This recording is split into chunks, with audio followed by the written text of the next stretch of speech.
Hey guys, I'm Rich from NeoWin. Today we're unboxing the Lenovo ThinkPad X1 Tablet, and this is the third generation model. They announced it at CES.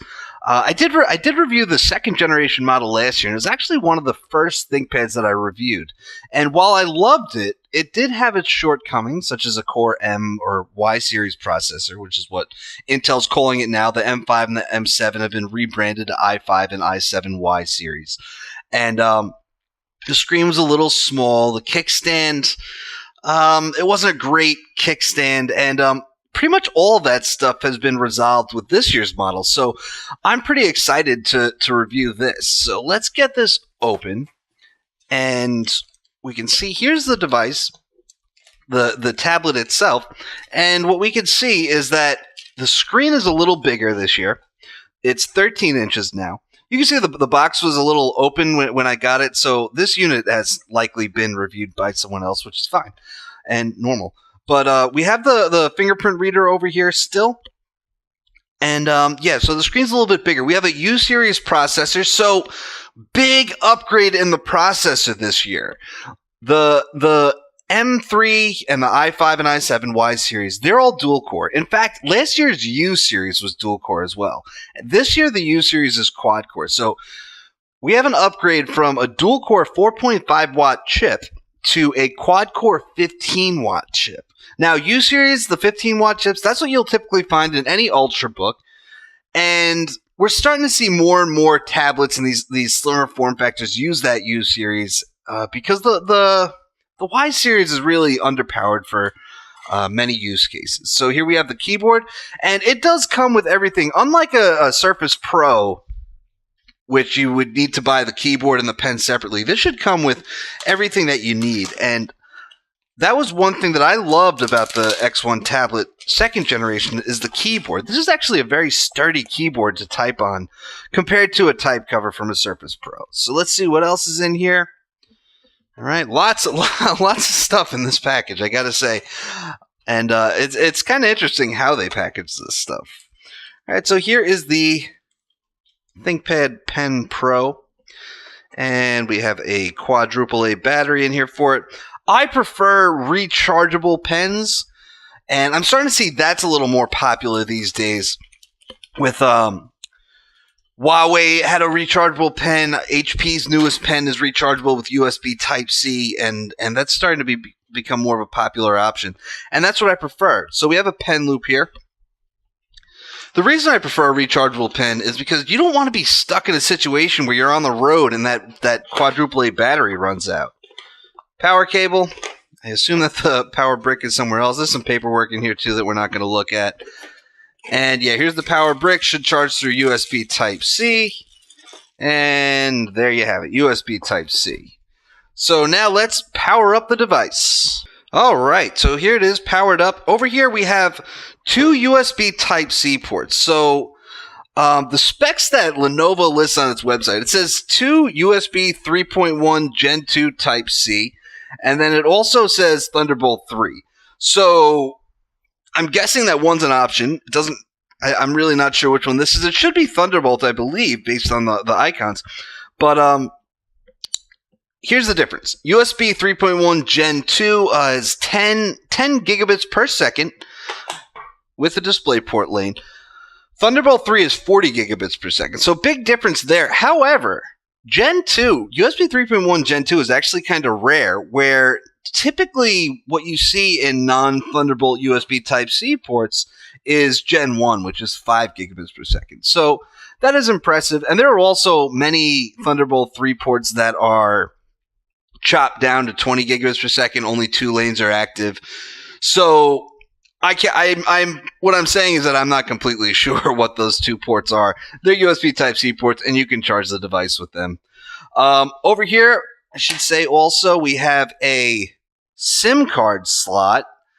And what's interesting about that right here is that the device, the cellular connectivity is actually optional. And just because there's a SIM card slot does not mean that this supports cellular, because I have seen many ThinkPads where they actually ship the SIM card slot even if there's no cellular connectivity. So they all kind of go in the same body. So we'll find out more about that when I try to put a SIM card in there, to be honest. Over here, we have our power button. We have our volume rocker, which volume rocker is pretty standard for a tablet. It kind of upsets me that they don't put that on the convertibles, but it's cool. And, oh, one more thing. The kickstand actually is new. This is one of those pain points that I mentioned on the last model, the second gen. On the second gen, the kickstand actually flipped down, which made it hard to use on your lap, and it made it hard to keep it kind of steady. So now we can push this all the way back and put it at pretty much any angle that you want. So that's a big improvement from this year. Again, I do want to stress that this is probably one of the best tablet attachable keyboards that you're going to come across. I've never been a big fan of the Surface type covers because really they feel like they kind of rattle underneath, and this is very sturdy. It's backlit.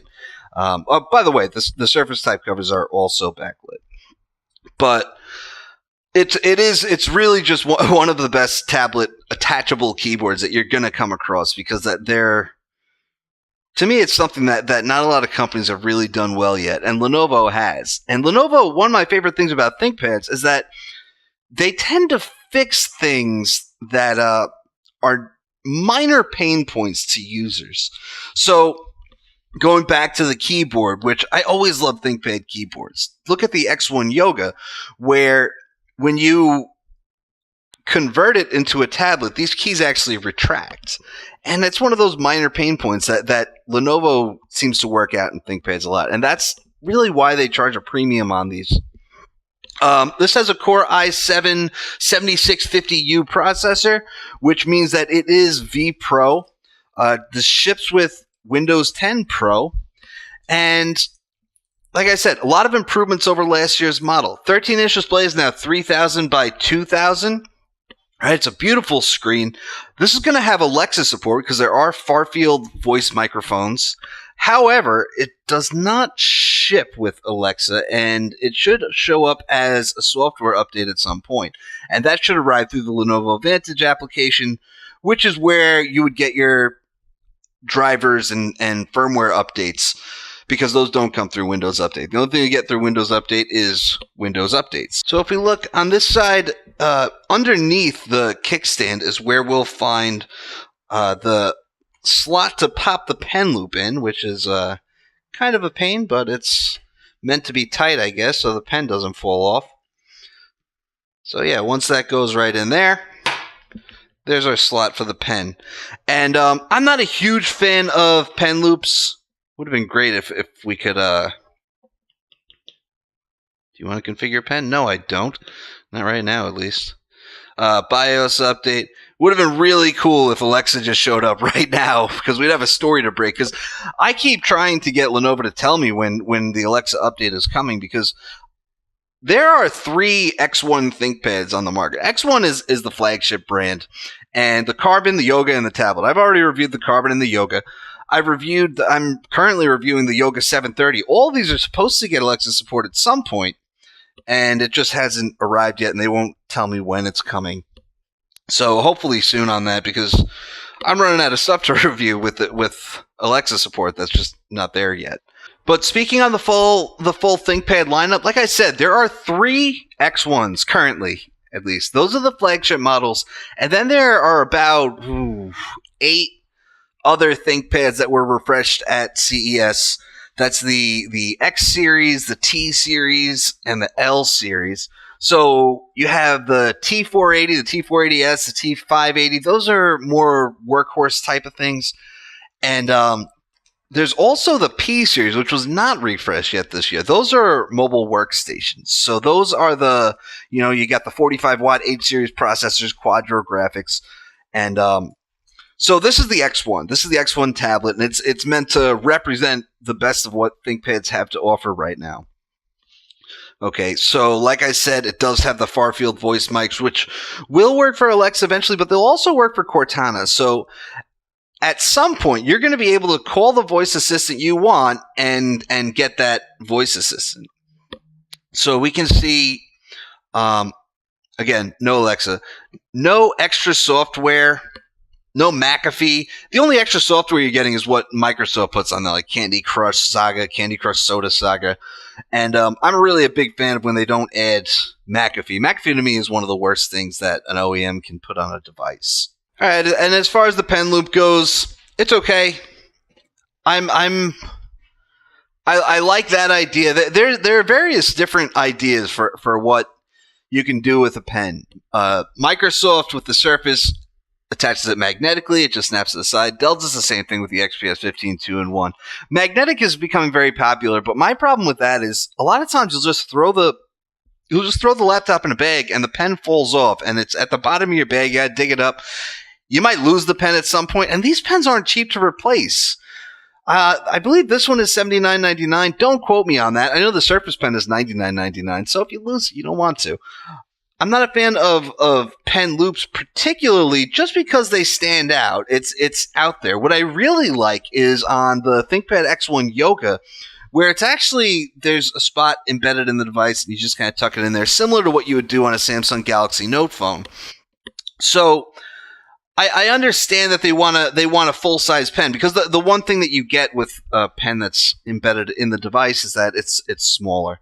And here you have a full-size pen that you can use, and you can draw on it too, because you can put this at any angle you want and you can use it, which is, again, pretty cool.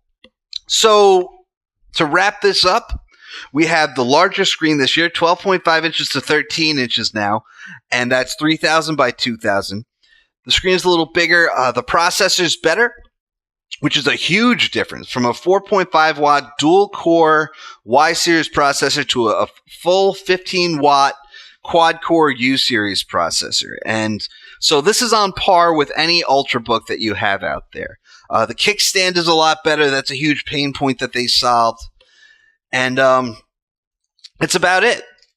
It seems like they fixed everything this year. So I'm pretty excited about it. So I'll have more on this in a few weeks, and so stay tuned. I'm Rich from NeoWin. Have a great night.